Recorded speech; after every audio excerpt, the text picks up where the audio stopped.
Hi and welcome. Steve Jobs had said, "Your life is limited.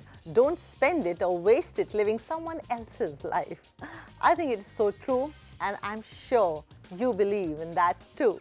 This is Now Showing, the show that has been teaching you great things about cinema, telling you great things about cinema, and also getting on board and talking to the people who never believe in living someone else's life, and that's why they're here in cinema. Let's begin Now Showing, as always, with the highlights. Dunki is an interesting migration drama that evokes emotions as well as ambition. This week's recommendation is Daniel Day-Lewis's masterpiece film that will shake you up. Kareena Kapoor on her changing breath work as an actor in the last many years and the art of being desirable even after childbirth and marriage. And Korean rock band The Rose are coming to India for the first time and talk to us about their music process. Let's talk about Dunki, this week's release. Dunki is a Punjabi idiom that means to hop from place to place as defined by the Migration Policy Institute MPI. It is colloquially used to describe the Dunki flights or the Dunki flights method, a perilous illegal immigration technique that involves crossing a country's border through a backdoor route with multiple stops in other countries. Dunki marna is a colloquial term for engaging in illegal migration, basically. So Rajkumar Hirani's latest venture, Dunki, delves into the narrative of this subject. Produced under the banners of Red Chillies Entertainment and Geo Studios, the film sheds light on the dangerous journey involved in the Dunki flights method. Dunki, the latest offering from Rajkumar Hirani, takes audiences on a heartfelt journey through the lives of four friends from the fictional village of Laltu in Punjab. The film explores their dreams of settling down in London for a better life despite lacking tickets and approved visas. The narrative unfolds with aged Manu Randhawa, that is Taapsee Pannu, longing to return to her roots in India, accompanied by her companions Buggu Lakhanpal, played by Vikram Kochar, and Bali Anil Grover. Facing the challenge of obtaining a visa from the British Embassy, Manu seeks the help of Hardi, also known as Hardayal Singh Dhillon, that is Shah Rukh Khan, of course, a pivotal character residing in Punjab. As the journey to their homeland unfolds, the film delves into their shared history, tracing back to 1995 in Laltu, where the friends nurtured a collective dream of a brighter future in London. Now, a quarter of a century later, they find themselves reunited, bound by a shared dream that propels them on a new adventure. Dunki weaves a heartwarming tale of friendships, borders, nostalgia for home, and love. The film explores the challenges of illegal migration and the perilous journey undertaken by the characters through Pakistan, Afghanistan, Iran and Turkey on their way to London. Co-written by Abhijat Joshi, Rajkumar Hirani and Kanika Dhillon, the film showcases Hirani's skill in navigating emotions and simplicity, hallmarks of his previous works like Three Idiots and PK. The narrative is enriched with a wide range of characters, each contributing to the emotional depth and complexity of the story. Shah Rukh Khan is the star attraction in Dunki, portraying the character of Hardi with charm and versatility. Taapsee Pannu's portrayal of Manu is authentic, with her Punjabi genes adding an extra layer of realism to her accent and body language. The supporting cast, including Vicky Kaushal as Sukhi and Anil Grover and Vikram Kochar as Buggu and Bali, respectively, deliver commendable performances. However, the film's second half falters with a weaker and lengthier plot. The narrative meanders and the humor occasionally falls flat. In Dunki, it seems like everyone is struggling to elicit laughter, and even the one-liners and punches appear forced at times. The climax, in its attempt to heighten the emotional quotient, stretches scenes and adds unnecessary baggage to an already weighty storyline. Dunki may not reach the heights of Hirani's earlier works like Three Idiots or PK, but it still manages to entertain and leave audiences with a warm and a fuzzy feeling. Shah Rukh Khan's timeless appeal and the strong performances from the cast contribute to the film's overall enjoyment, despite its flaws. As a superstar closes out 2023 with a hat-trick, Dunki stands as a testament to his enduring charm and acting prowess. Dunki takes pride in its sincere filmmaking and will not disappoint the Indian audience in the end. Enjoy it.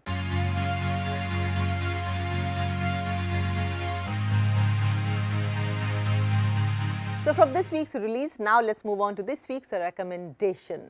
Released in 2007, There Will Be Blood is a cinematic tour de force directed by Paul Thomas Anderson and based on Upton Sinclair's novel, Oil. This film is not merely a narrative, it's an immersive experience that delves into the dark recesses of human ambition, greed and the cost of success. Set against the backdrop of California's oil boom in the late 19th and early 20th centuries, There Will Be Blood has rightfully earned its place as a modern classic and is a must-watch for cinephiles and casual viewers alike. One of the most compelling reasons to watch There Will Be Blood is the mesmerizing performance by Daniel Day-Lewis, who plays the enigmatic and ruthless oil man, Daniel Plainview. Day-Lewis's portrayal is nothing short of a masterclass in acting. His ability to convey a complex range of emotions, from the magnetic charisma that lures people into the chilling ruthlessness that drives him forward, is unparalleled. Day-Lewis's dedication to his craft is evident in every frame, making Plainview an unforgettable character.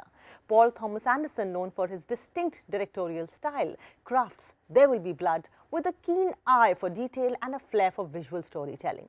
The film's cinematography, led by Robert Elswit, captures the vast landscapes of California, creating a stark and haunting backdrop that mirrors the intensity of the narrative. Anderson's ability to build tension through pacing and strategic use of silence adds an extra layer of depth to the film, making it an immersive and riveting experience. At its core, There Will Be Blood is a gripping exploration of the relentless pursuit of success and moral compromises individuals make along the way. The film poses profound questions about the human condition, morality, and the consequences of unchecked ambition. The clash between religion and capitalism, as represented by Plainview, and the charismatic preacher Ellie Sunday, played by Paul Dano, adds a compelling layer of complexity to the narrative as well. The film's haunting and evocative score, composed by Radiohead's Johnny Greenwood, enhances the emotional impact of the story. Greenwood's use of dissonant and unconventional music elements perfectly complements the film's themes, creating an atmosphere that lingers long after the credits roll.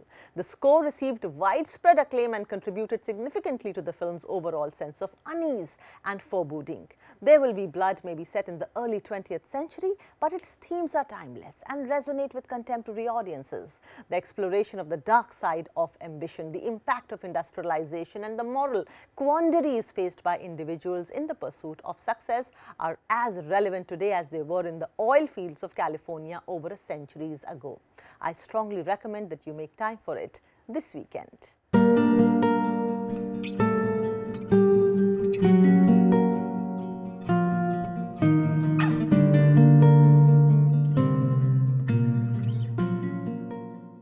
Kareena Kapoor is one actress who has withstood the test of time, box office, patience, and myriad performances. She talks to me about the changing breath work in her performances, right from her first project till her latest project, that is Jaane Jaan. She also talks about how and what is that art of being desirable even after marriage and childbirth. And she also talks about how marriage with Saif Ali Khan has changed her likes, her interests in non-film activities, and that ultimately affects her work positively. Maximum people would still think that the real Kareena is Pooh, and the real Kareena is Geet. But quite contrary to it, you're not that person. No, I think that those characters were so, they were so iconic. People loved their dialogues, loved Geet's personality, or whether it was Pooh. So I think it kind of just had such a huge, it just goes to show that 20 years later also the impact of those characters are still there, But not just how they were written, they were also performed so well that they become synonymous to you as an actor. Yeah, of course. That's that you have to, I think when good actors kind of do parts, you have to own the part. Own the part. You have, people should say that, oh God, I can't imagine anyone else playing the part other than her. You've said several times that never let go of an opportunity where you can learn something from someone. Yeah, of course. I was watching one of your old interviews at the time of Refugees release, and also your earlier films where your performances are always they're laced with excitement. Your dialogue delivery is always very high soul. And then come to Urta Punjab, and there are a lot of pregnant pauses that you employ as an actor to make a point now, which were not there earlier. So there is a transformation of between your personality, your life, and your acting techniques also. What is that technique? No, I think to grow as an actor, you have to grow as a person as well. And if you have a career of 22 years and you started at a young age, there will always be that growth. And if I'm still going to be doing those bubbly characters with overexcitement, I mean, I'm not that person. I'm not. I have to grow as an artist. I have to grow as an actor. Acting is something that I love doing. It's my passion. It's my dream. I've always wanted to, be in front of the camera. So the idea is to grow as an artist also, as a person also.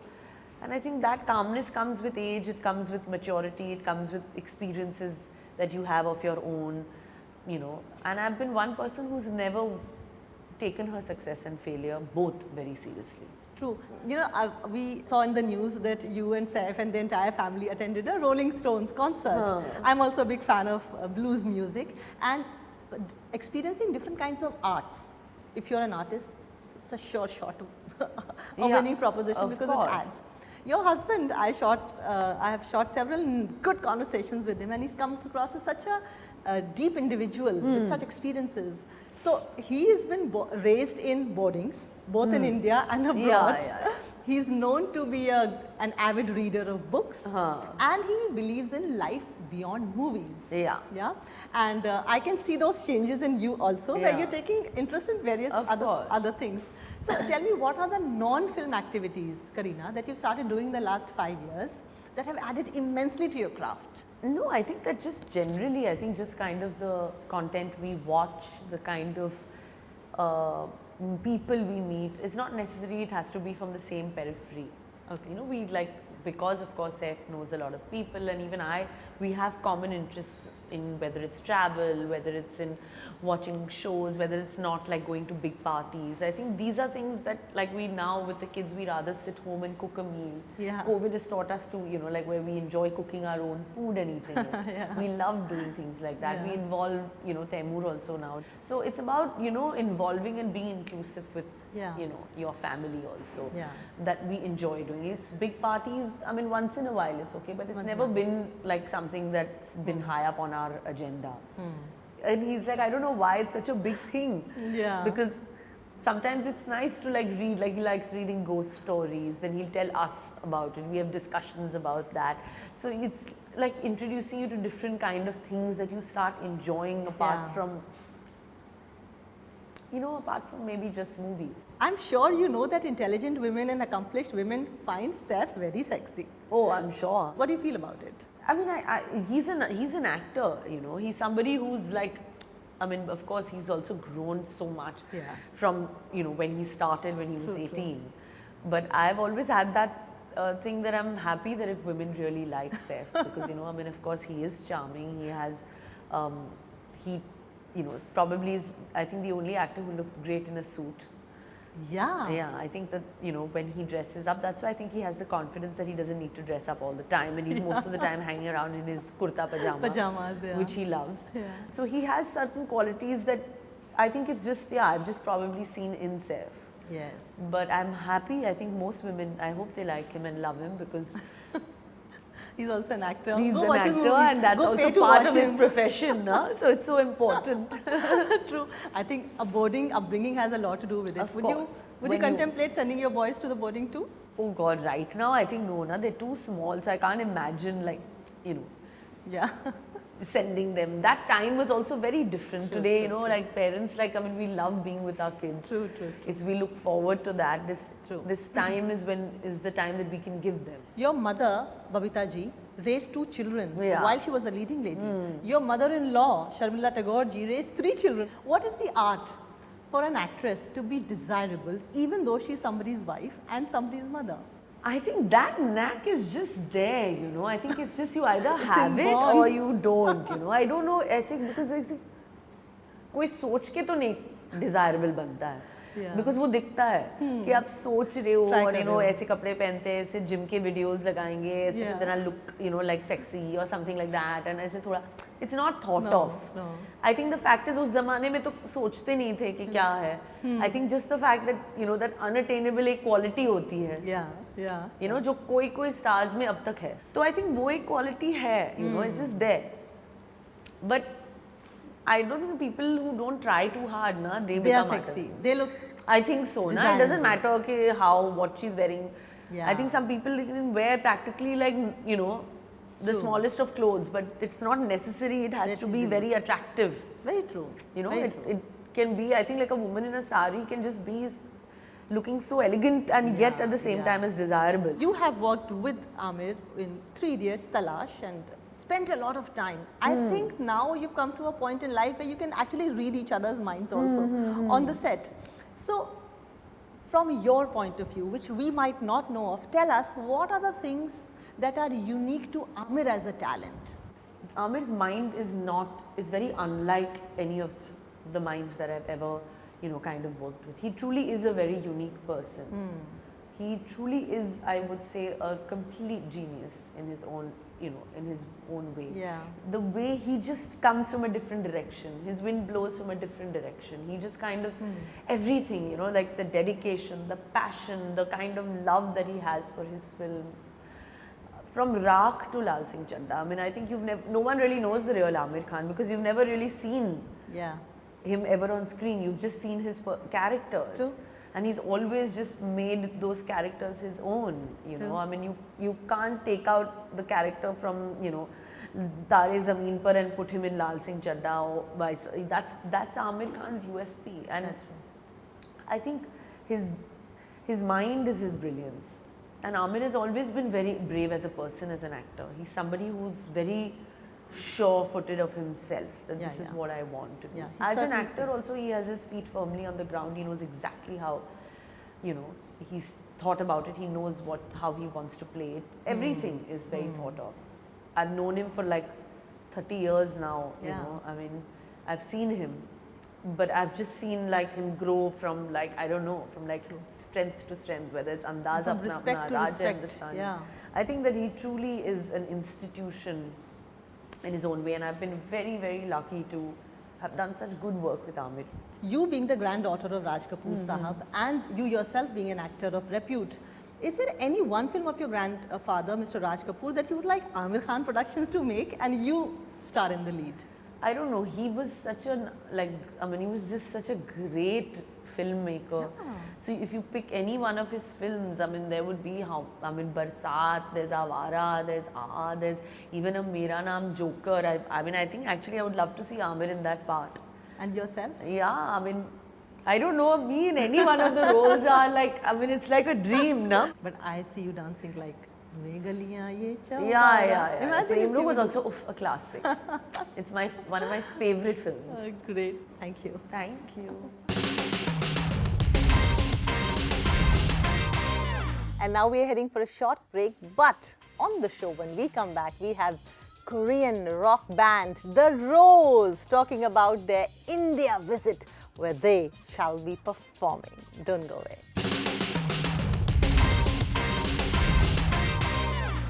Welcome back to Now Showing. I'm Atika Farooqui. So much music is coming out of Korea today, and it has become the major driver in pop culture that has captured hearts of Gen Z.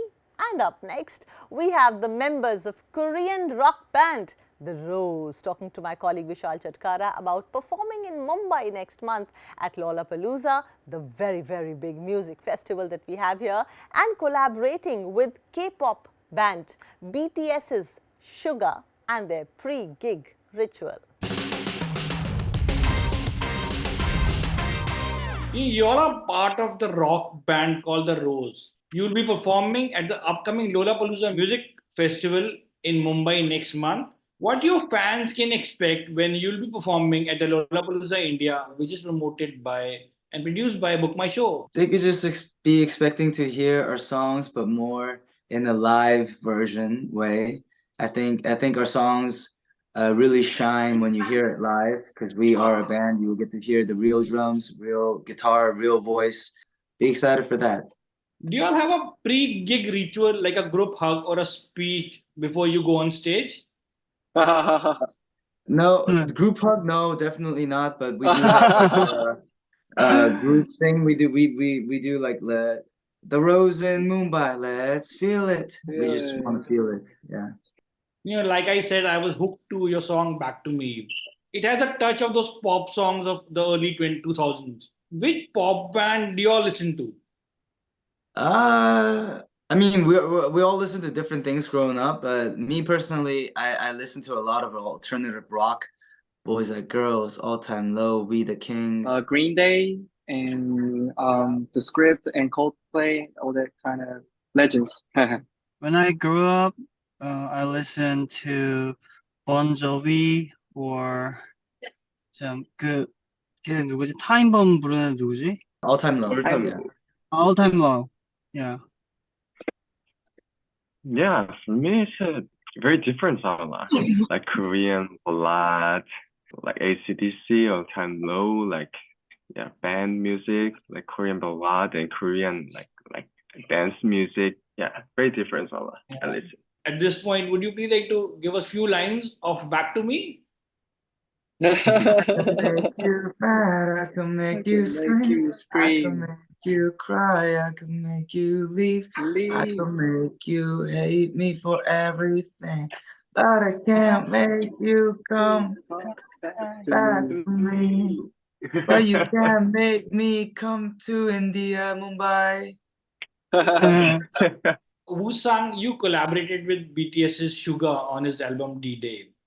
How Yes. was that experience like to being part of that song? That song was, of course, called Snooze. Yes. It was such an honor. They are very good band. They are a good artist. Suga himself is such a good producer and an artist. And Suga is, he's already had Billboard #1s with BTS, and they're really making huge differences in just Asian music and just music in general, right? To be able to be even a little part of that, for me, yeah, I'm very honored. Thankful. From being named as the Billboard Emerging Artist to doing concerts across the world and living this rock star life, what is the most boring part of music making process? Boring, yeah, sleeping in the bus, traveling all over the world, doing nothing, and that's kind of boring. But whenever Performing we not meet, boring. yeah, performing's not. Whenever we meet our fans, that's when we get excited. So we look towards that moment, and then we travel all around the world. When you write song, we should listen like a couple of thousand times. I think more than 1,000 times, right? We should listen. Yeah.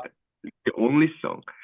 So that's why after writing song and after release the song, like a few months later, sometimes we talk about that song. Wow, we don't want to listen anymore. We listen that song too many times. So yeah, that's the boring part sometimes. There's tons of music which is coming out from Korea, and there's so many communities across the world, the people who are your fan, and you are really the champion of pop music. Do you think the next Michael Jackson or the king of pop will come from Korea?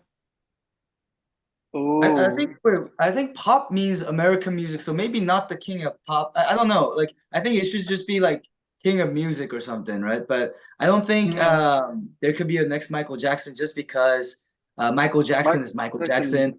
Yes. And there's no one that could be the second Tupac. No one could be the second Beatles. No one could be the second BTS. I think it will be its own thing, and it will have a new like name for it. Yeah.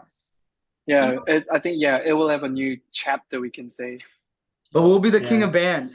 We can be the next chapter. And finally, it's Christmas time, and for your fans in India and across the world, would you please like to give us few lines of your favorite Christmas song for this festive season? Sleigh bells ring, are you listening? So it's listening. It's a beautiful sight. We're happy tonight. We're walking in a winter wonderland. It's beginning like a look like Christmas.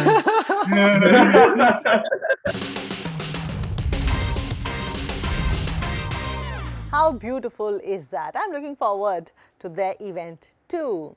Well, Plato had once said that the ones who tell stories are the ones who shall rule the world. We love people who tell stories, and stories that stand the test of time and quality and critique, right? And still stand strong, tough, unwavering. And this show is all about them. And I strongly suggest you live like that too. I'm Atika Farooqui saying goodbye this time with the hope that we meet soon again in the next episode. Till then, take good care of yourself and happy and merry Christmas. Have a great new year and enjoy.